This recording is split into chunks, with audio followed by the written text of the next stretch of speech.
Could tell he was just so smug. Like, he knows that the boys are pressed. He knows that Tyler C is pressed, but he got the rose, bitch. He should have just minded his business. Hi guys, welcome back to the Shannon Show podcast. Hello if you're new. So today's podcast is going to be a review of The Bachelorette season 16 episode 1. I hope everybody is doing as well as can be, and I really do hope everybody is being as proactive as possible in supporting the Black Lives Matter movement. And if you're still on the lookout for some resources, I've linked some in the description. Feel free to comment down below your thoughts on my commentary.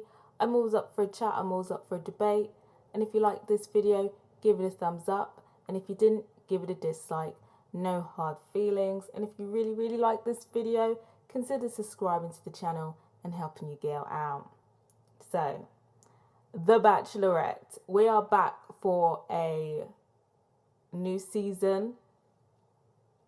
And there's been a lot of drama. Like, I literally just found out today that there was going to be a new season, so I thought, okay, let me cover it. And then obviously the highlights at the beginning of the episode, I'm thinking, okay, this season's going to be a lot of drama. Come to find out, old girl Claire has been replaced, and it really has truly been a mess. So that's going to be interesting to see unravel. But I'm not going to lie, with that really dramatic highlight promo in the beginning of the episode, I feel like the rest of the episode was a bit of an anticlimax. It was a bit boring. I guess you can expect that from first episodes, but it was just very boring. I mean, it's 3 a.m. where I am right now. I'm just kind of thinking, for the sleep deprivation I'm going to be experiencing tonight, I expected a little bit more drama. You know what I'm saying? I expected a little bit more mess, but we do have a little bit of drama to discuss. So of course I'll get into that. So obviously, let's discuss The Bachelorette. Claire, 39. Her narrative is she's 39. This is her last chance. And yeah, that's pretty much her narrative, to be honest. Of course, a rainstorm has happened. Okay, let's just get with the rain ambiance. It's always lovely living in London. So obviously then we see the promo, and it looks like there's a lot of drama. There looks like there's going to be a lot of toxic masculinity, maybe a bit of ageism, and of course trouble with the Bachelorette. And I'm not sure what went down, whether it was just her and she decided she had enough, whether these men were like really toxic. So yeah, I'm really interested to see this shit unravel. Yeah, I kind of don't want any spoilers if you know what went down. I kind of just want to see it play out, so I'd appreciate if there was no spoilers. Thank you very much. Then we have the PSA COVID thing, which a lot of these reality TV shows are doing, that are filming during COVID, are just basically saying that they're everybody's been tested, quarantined, and everything is safe. But I just feel like it just took longer than it needed to. Like, it was fully like a COVID commercial. All you needed to say was that you took the proper measurements and be done with it. So then we kind of see some dramatic recreations. We see a dramatic recreation of Claire reacting to the news that she was picked to be the Bachelorette.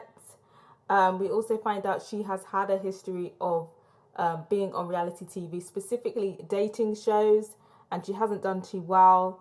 So that basically reads to me that Claire, I'm sorry, I gotta say it, Claire is obviously a bit desperate if she keeps coming back on these reality TV shows to quote unquote find a man. I think she's probably just here to chase some clout.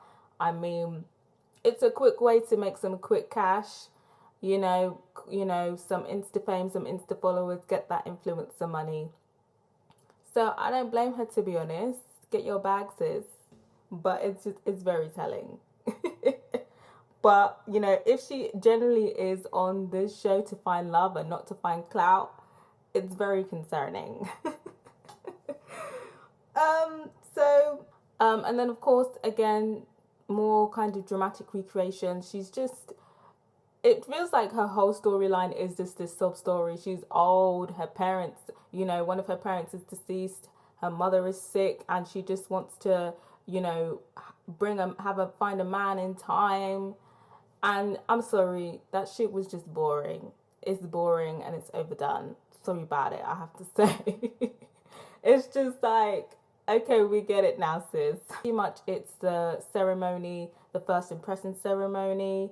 I'm not gonna lie to you guys, I didn't remember all of the boys' names. Like, I was trying to like write them down as they came on the screen, but I've definitely missed a few, so I might just be referring to some of them as descriptions rather than their names. So first off, we have somebody called Ben, and notably he tells them, oh, let's take a deep breath so we can soak it in, and I just thought that was a bit cringy.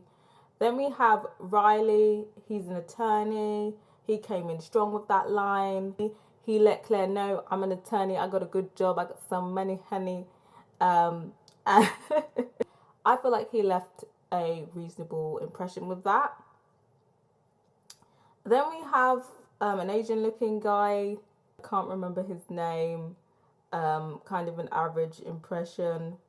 Then we had this guy called Jordan M. He was a bit cheeky with it. Then we had this guy called Jason. He's a funny guy. He was the one who came in with the pregnant stomach. I believe Claire did do something similar to that on one of her stints on The Bachelorette, or on one of her stints on her reality TV shows. But personally, that would have been I can see he wanted to be funny, but personally that would be a turn off for me, because obviously she did that when she was younger. She's like a big 39-year-old now. She's looking for a serious candidate. This reads to me that you're not a serious candidate, so for me that would be a turn off. Then we have another guy, sorry, I just don't remember him. Then we have this guy called Kenny, and he comes in with a t-shirt with Claire's dogs on it. And sorry, that's just a bit weird. Like, if you came on a date and you knew what my dogs look like and you put them on a t-shirt, I'm sorry, that's weird. So, and then we have Tyler C. Tyler. So yeah, I don't know if I caught that right, but did he basically say that he was living in his G-Wagon, or that he's just packed up his life in this G-Wagon? Like, he doesn't really have much of his possessions. He doesn't really have much possessions, but he's packed them up in a G-Wagon.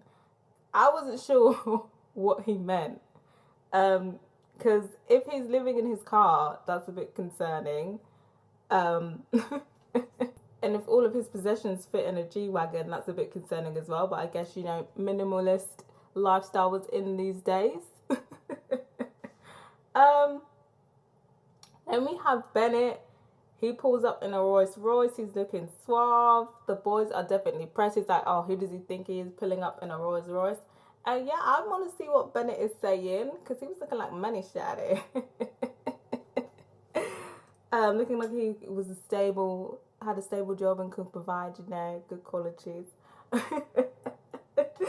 And then we had Blake, and he tried to come in and be like, oh, I'm just going to leave it at this because I want to tease you a little bit. And I thought, this is the wrong move, because how many people is she greeting this evening? You better have made a first impression. I'm not really here for people to tease me like when I have options, honey. He should have came with something. He should have came with something else. I'm not sure if this was the Blake or another Blake. I still need to familiarize myself with people, and plus there's just too many people to remember, Shade. Then there was an Asian guy, I believe. Then there was this guy called AJ. And what I remember about him is that he was like really excited, and he was basically like squeezing her knuckles. And you could see she was uncomfortable, or like he was hurting her. And I'm not sure if he processed that or not, or whether he's one of those guys that enjoy that. Because there is like creepy guys that actually enjoy seeing women discomfort. Like, I don't know, like they just squeeze you. I don't know. I've encountered someone like that. It was a very weird and slightly scary experience. But yeah, the fact that he just didn't notice or maybe enjoyed that he was squeezing her hand was a bit weird, a red flag for me, and I knew he was immediately going home after that. I mean, babe. Word. Anyway. So then we see another Asian guy with a doctor's costume. Didn't catch his name. Then we have this guy called Garen. He was kind of okay but forgettable. Robbie, okay but forgettable. Easy, he was decent. Jay, he's the person who came in a straitjacket. I don't know if he's here or not, but I would have sent his home. I don't know if he's still, I don't know if he made it through or not, but I personally would have sent him home, because why are you pulling up in a straitjacket? He's trying to say, oh, I'm crazy for you. Nah, sorry. Crazy men are not the ones shouting run. Then we have Chasen, and this is when we kind of get the montage of the costumes. So I can't remember what Jason's costume was. I think he's the one that came in as a knight. Then there was like another black guy. I'm not sure what he was dressed up. Then there was someone called Ed who came in a bubble. And then we started to have people bringing in food. Yusuf, our boy Yusuf, came in with some mooncakes. Some guy called Jordan C came in with a snack. A couple snacks were given. Then we have, I'm not sure what his name is, but he came in, pretended to propose, and then opened the proposal, the fake proposal thing, forgot the fake proposal ring box, and it had like a fart joke in it. And I was just thinking, yeah, you're immediately going home. Immediately. Not serious. Then we had someone called Brendan. I think his impression was okay but forgettable. Then we had Dale, and I think he left a really lasting impression. He gave her a big hug and lifted her off the ground. I know she was just like, oh my God, my feet are not on the ground, and it was just effortless. And yeah, his interaction was really cute and simple. He had good eye contact. He was kind of subtly caressing her hands. And it's very clear that Claire likes what she sees. She's really feeling him, and she was like basically telling Chris that she thinks she's found her husband. Obviously, we know there's going to be some drama between them, but right now she thinks it's all good and dandy. Then we have Paige, another one okay and forgettable, and then we have Tyler S, another one who's okay but forgettable. So then we see Claire kind of become acquainted with the boys, and again she just gets emotional again, and it's just really sad, and I've got to say it's a little bit pathetic. She's just like, oh my God, I'm not gonna be alone anymore. And it's just like, I don't know, I just think it's weird at your grown age giving so much weight to men. I get it, you crave companionship. I mean, it's a natural craving, but it's a little bit sad, sis. Especially when you have dogs, like, surely you should be okay. Anyway, so then we see a few one-on-ones, and the one-on-ones are just a bit boring, to be fair. And then we have our first piece of drama brought to us by our man Tyler C. And he basically says that he has some tea on Yusuf. And when he said that, I was like, okay, so what's the tea? What's the tea? Me thinking it was gonna be some hot tea, because the way that Tyler was coming, it seemed like he had a bad boy piece of information. I was just like, okay. I'm thinking maybe he had a secret girlfriend, a baby on the way, like something like that, or something, or was actively seeing someone or promised someone something, something like that. And it turns out the juicy tea that he had was not very juicy. It was very dry, very bland, and it was just basically that Yusuf was talking to some girls during when they were, I'm not sure whether it was quarantine or whether they were in limbo, because there was a bit of confusion of whether the show was actually going to go ahead because of COVID.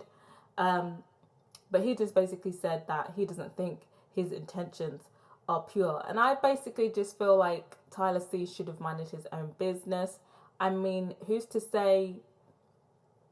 I mean, I feel like if it was in the period where they didn't know whether they were going to be on the show or not, I feel like that would be fair to see what other options were saying. And even if he did know, again, he doesn't know whether he's going to hit it off with Claire. He doesn't know whether he's going to be gone the first day. You got to keep your options open, just like Claire's keeping her options open. So I just feel like Tyler C should have minded his own business. And his fake protectiveness of, oh, like, I just need to address that with him, because I don't want her played around with. She's been through enough. And I was just thinking, A, you want brownie points, and 2, you want screen time, and 3, you're bored, or 4, you have a problem with Yusuf. But for me, it just wasn't adding up why a grown-ass man would think that this needed to be addressed, or that he needed to check Yusuf over something like this. It just didn't make sense to me. But I was here for the confrontation, to be honest, and even that was a little bit disappointing. But basically, Yusuf just denies it and basically says that he doesn't recall messaging anyone. So straight away, I was just like, yeah, he's guilty. But again, Tyler C should have minded his own business. So then obviously Yusuf is kind of just feeling the heat now, because he's just kind of thinking, is this guy gonna try and hold this information over me? He's gonna try and blackmail me. So I think his thought process of running to Claire like a little bitch was, better she hears it from me so I can rule the narrative than hear it from somebody else.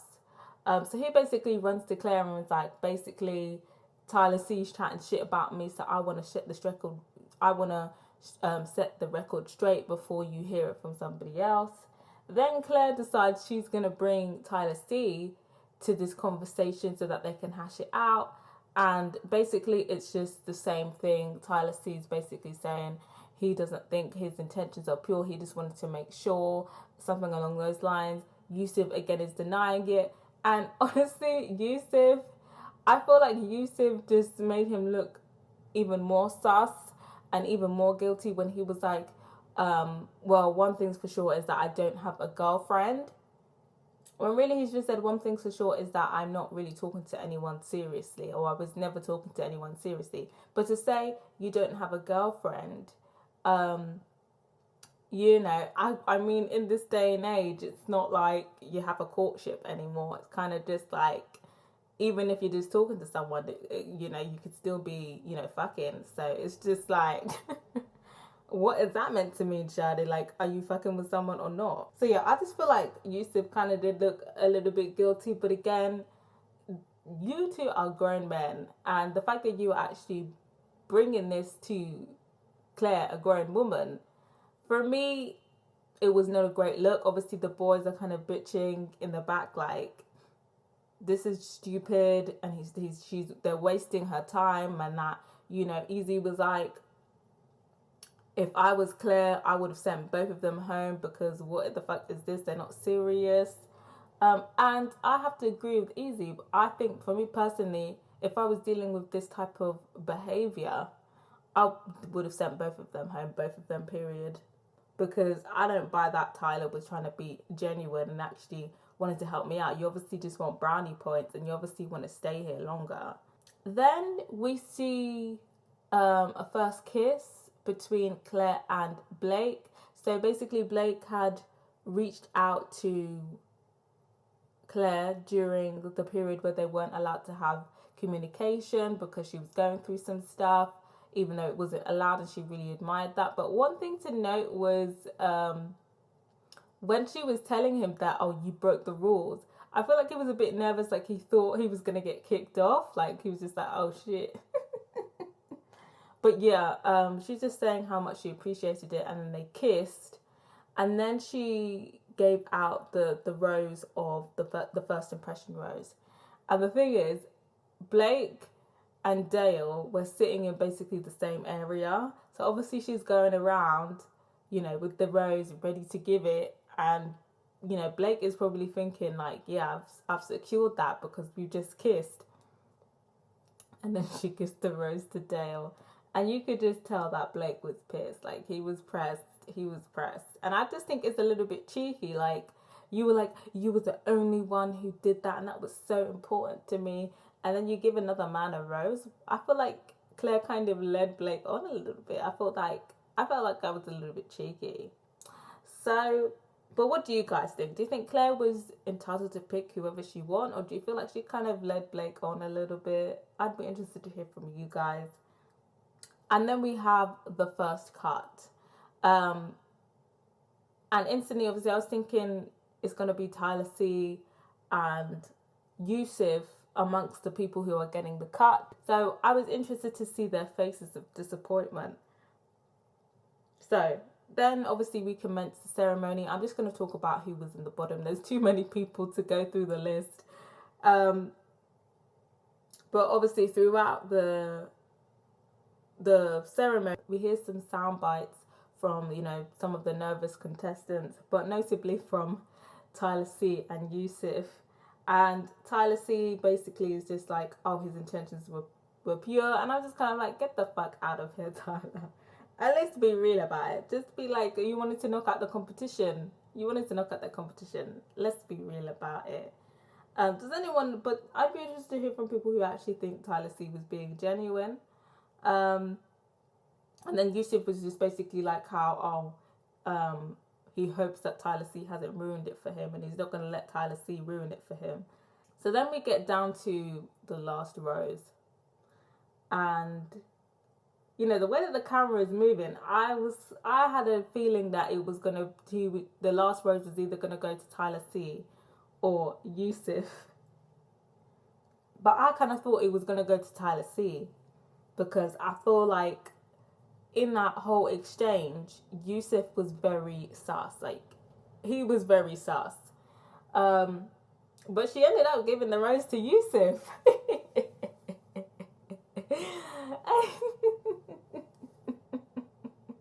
And Yusuf was just ecstatic. You could tell he was just so smug. Like, he knows that the boys are pressed. He knows that Tyler C is pressed, but he got the rose, bitch. And Tyler C, he was trying to control his face, but you could just tell that he was just pissed off. Like, his jaw was like, he was trying to keep his jaw in place. He was pissed. And he knew he fucked up. At that point, he was thinking, yeah, I should have just kept that shit to myself, Shady. Oh, this is a cautionary tale of mind your business. So yeah, so obviously he's probably a notable person that didn't make it. Mr. Squeezy Hands, you know, I knew he wasn't gonna make it. But yeah, as obviously people are saying their goodbyes, you could just see the faces of disappointment. Like, you know, you came all this way, you're showing face on reality TV, and you just didn't go nowhere. I mean, it's a little bit bitter, isn't it? It's a little bit bitter to show your face on reality TV and nothing come of it. But you know, somebody has to be the first ones to go, unfortunately. But I wish all of the people who got cut the best of luck. Obviously, we see the exit interview of Tyler C, and he's basically in a roundabout way says that he's confused. That he wasn't picked, and that, you know, he guesses that he had done something wrong, but he's basically just preying on Yusuf's downfall and hopes that Claire will see him for what he truly is, in a roundabout way. And then again, they kind of just replay the juicy highlights that they played to make us believe that it's going to get a bit juicier. And I think it will. Obviously, it's the intro episode. The intro episode is never going to be the most juiciest or the most drama filled. But I was a little bit disappointed. But I guess we're on this journey, you know. The Bachelorette is about the journey. But that's pretty much the roundup of my recap. In terms of who my favourites are, I don't really have many favourites. There's just too many people. Obviously, the only people that really stood out to me were Dale, obviously Blake, Easy, and Yusuf, and Tyler C, who's gone. They're pretty much the only people who stood out to me. But I'd be interested to hear from you guys if any of the contestants stood out to you guys in terms of what I think about Claire. I think she could provide good entertainment value, but I don't know. I feel like there is something a little bit off with her, I'm not gonna lie. I feel like she's not genuine. I feel like her personality is put on. It kind of just feels like a bit of a facade. But, you know, she's obviously here to get her coins in it. So, you know, I can't knock her hustle. But yeah, these sob stories, they need to cut them down because they're getting a bit boring. But I'd be interested to hear from you guys. Do you think it's good that, you know, the sob stories are in there because they're realistic, or do you feel like they're a bit overdone? Like, good sob stories should be in there because that is essentially her life, or do you feel like it's been a bit overdone? But yeah, that's pretty much my thoughts. As always, let me know what you thought about my commentary. Subscribe if you haven't yet, and if you have, don't forget to put my notification bell on so you know when the next podcast is coming. And yeah, I'm also trying to get to 2K subscribers. It's a big milestone, so I'd appreciate if you help me get there. And thank you to everyone who has subscribed so far. Till next time, guys. Bye.